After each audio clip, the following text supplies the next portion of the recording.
차기 대선 주자 선호도 조사에서 1위인 이낙연 의원을 2위인 이재명 경기지사가 바짝 쫓는 모양새가 이어지고 있습니다. 최근 몇 달 사이에 이낙연 의원은 계속 떨어지는 반면 이재명 지사는 꾸준히 오르고 있다는 점이 눈에 띄는데요. 이대관 기자가 보도합니다. 총리님으로 재직 중이실 때 워낙 행정을 또 잘해주시고요. 또 이 경험도 많으시고 행정 능력도 뛰어나셔서 최대 지자체로서뿐만 아니라 이 지사님의 지도 아래 때로는 국정을 오히려 앞장서서 끌어주시고 미소와 함께 덕담을 주고받지만 편치 않은 관계입니다. 차기 대선 주자 선호도 조사에서 1, 2위를 차지하는 경쟁 관계이기 때문입니다. 둘 사이의 신경전은 지난달 중순 대법원에서 이재명 지사의 당선 무효형이 파기환송된 이후 본격적으로 표출됐습니다. 부동산 문제와 내년 재보궐선거 등 굵직한 현안에 목소리를 내던 이 지사가 자신은 흑수저로 이 의원을 엘리트로 규정하면서 차별화를 명확히 했고, 이에 이 의원은 특유의 점잖은 화법으로 불편한 기색을 내비쳤습니다. 적어도 주 현안에 있어선 이 지사가 주도하는 모습인데 이는 선호도 조사에 어느 정도 반영되고 있습니다.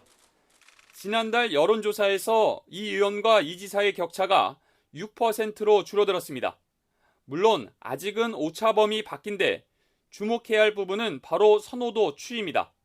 이 의원은 지난 4월 총선 당시 40%로 정점을 찍은 이후 20%대로 주저앉은 반면 이 지사는 총선을 전후에 큰 변동 없이 일정 수준으로 유지되다가 최근 20% 선 가까이 치솟았습니다.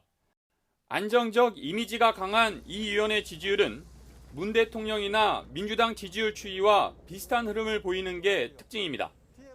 현안과 관련해 적극 나서면 주요 지지층이 흔들릴 수 있고 안 나서면 확장성이 없다는 의미입니다. 민심은 늘 움직이는 것이지요. 그래서 혼자서 독주한다는 것은 오래가지 못하지요. 네. 사실 그동안에 많이 오래간 편인데요. 그냥 앞으로도 이런 일이 또 있을 겁니다. 그렇게 받아들이고 있습니다. 현 정권의 정치적 지분이 적은 이 지사는 본인의 활동 여하에 따라 무당층까지 포함할 정도로 변동성이 큽니다. 돈을 벌려면 돈을 벌고 공직을 하려면 공직을 하고 부동산 투자를 하고 싶으면 부동산 투자를 하되 공직은 하지 말아야죠.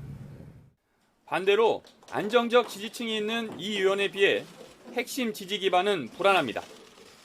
수술실 CCTV 설치와 대법 금리 인하를 호소하는 편지를 두 차례나 민주당 전체 의원들에게 보내며 민생 의제로 스킨십을 시도하는 것도 이런 불안감을 의식한 것으로 볼 수 있습니다.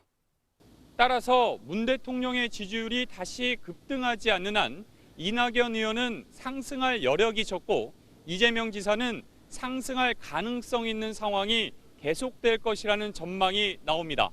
다만 대선 전 돌발 변수가 많은 만큼 이 상황 또한 계속될 것이라고 장담하긴 어렵습니다.